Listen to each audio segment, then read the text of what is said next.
प्रिय दोस्तों, इस वीडियो में महाकवि घाघ का जीवन परिचय की जानकारी दी जा रही है। रामनरेश त्रिपाठी ने अपनी खोज के आधार पर इन्हें ब्राह्मण देवकली दुबे नामा है। उनके अनुसार घाघ कन्नौज के चौधरी सराय के निवासी थे। कहा जाता है कि घाघ हुमायूं के दरबार में भी गए थे। हुमायूं के बाद उनका संबंध अकबर से भी रहा। अकबर गुणज्ञ था और विभिन्न क्षेत्रों के लब्ध प्रतिष्ठित विद्वानों का सम्मान करता था। घाघ की प्रतिभा से अकबर भी प्रभावित हुआ था। उपहार स्वरूप उसने उन्हें प्रचुर धनराशि और कन्नौज के पास की भूमि दी थी, जिस पर उन्होंने गांव बसाया था, जिसका नाम रखा था अकबराबाद सराय घाघ। सरकारी कागजों में आज भी उस गांव का नाम सराय घाघ है। यह कन्नौज स्टेशन से लगभग 1 मील पश्चिम में है। अकबर ने घाघ को चौधरी की भी उपाधि दी थी, इसलिए घाघ के कुटुंबी अभी तक अपने को चौधरी कहते हैं। सराय घाघ का दूसरा नाम चौधरी सराय भी है।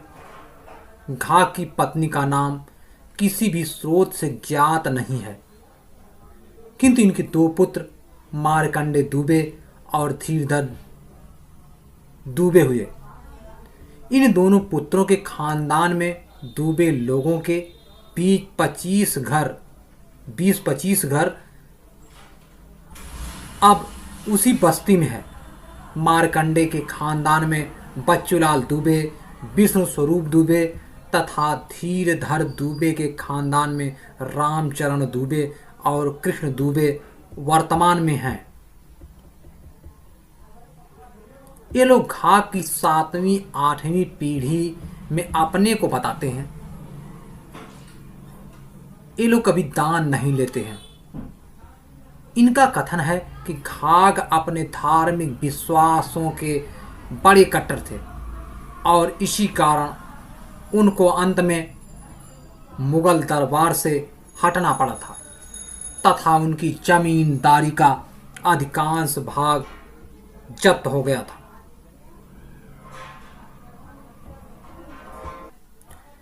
शिव सिंह सरोज का मत है कि इनका जन्म संवत 1753 में हुआ था।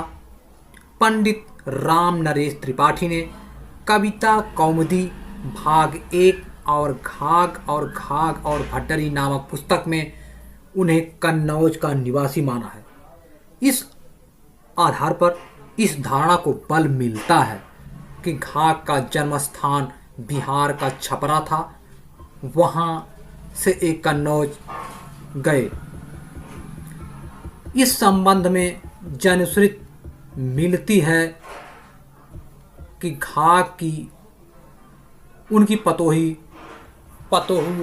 अर्थात उनकी पुत्र वधू से अनबन रहती थी।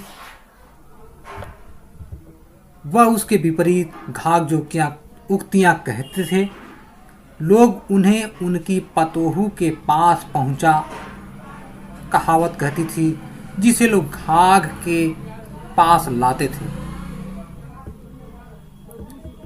कहा यह भी जाता है कि अपनी पतोहू से खिन्न होकर वे छपरा छोड़कर कन्नौज चले गए, लेकिन यह मत अधिक विश्वसनीय नहीं प्रतीत होता, क्योंकि ऐसी सामान्य बात पर कोई अपना जन्म स्थान छोड़कर अन्यत्र क्यों जाएगा। कहा जाता है कि कन्नौज में घाघ की ससुराल थी। ऐसा अनुमान है कि घाघ जीविकोपार्जन के लिए छपरा छोड़कर अपनी ससुराल कन्नौज गए होंगे और वहीं बस गए होंगे।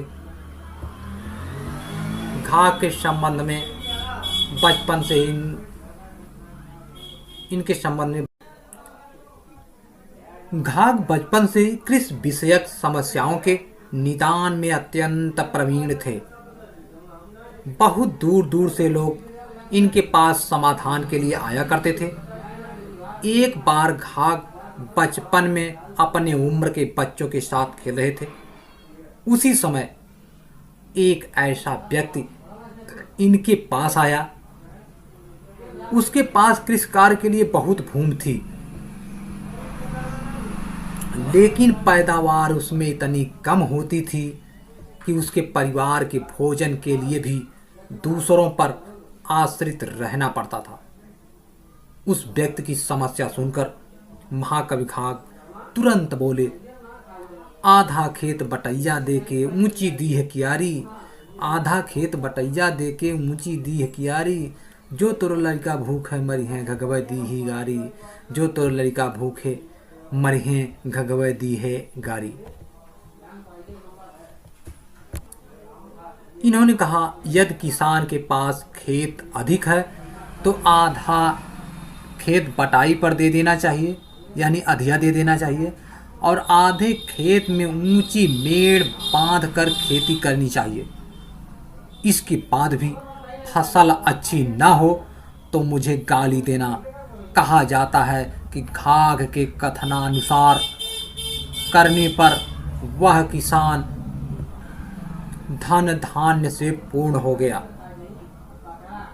व्यवहारिक ज्ञान को विशेष रूप से कृषि व मौसम के बारे में घाघ ने लोक भाषा में सरल कहावतों के रूप में बताया है। उनकी जितनी कहावतें हैं सभी प्राय सत्य उतरती हैं। बिहार व उत्तर प्रदेश के गांव में एक कहावतें आज भी काफ़ी लोकप्रिय हैं। लोग कहावतों का पूरा विश्वास रखते हैं, पूरा भरोसा रखते हैं। ग्रामीण क्षेत्रों में आज भी मौसम का अनुमान लगाकर किसान अपनी फसल की तैयारी करते हैं। घाघ भड्डरी के जीवन काल के बारे में स्पष्ट रूप कुछ नहीं कहा जा सकता है। घाघ भड्डरी एक ही थे या दो, इस विषय में मतभेद है। दोनों की कहावतें एक ही शैली की हैं। कहावतों में कई बार आया है कि कहें घाघ सुन भड्डरी, कहें घाघ सुन घाघिन आदि। इससे लगता है कि घाघ और भड्डरी ये दोनों नाम एक ही व्यक्ति के हैं, या भड्डरी या घाघिन घाघ की पत्नी है। घाघ अत्यंत कुशल, बुद्धिमान, नीतिमान तथा भविष्य का ज्ञान रखने वाले थे। इसलिए सामान्यतया कोई व्यक्ति अत्यंत नीति निपुण, चालाक एवं गहरी सूझबूझ और पैठ रखने वाला हो तो उसे कह दिया जाता है कि अरे वह तो बड़ा ही घाघ है। लेकिन घाघ कृषि पंडित एवं व्यावहारिक पुरुष थे।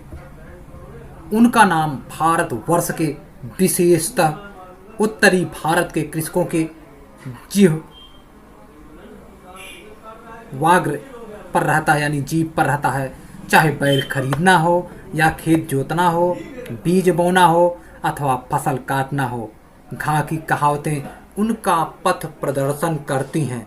ये कहावतें मौखिक रूप से भारत भर में प्रचलित हैं, लेकिन इनकी कोई उस समय से कोई पुस्तक नहीं है, सभी के जुबान पर है। इसी के साथ हमारी ये वीडियो समाप्त होती है। अगर हमारी यह वीडियो आपको अच्छी लगी हो तो लाइक शेयर जरूर करें।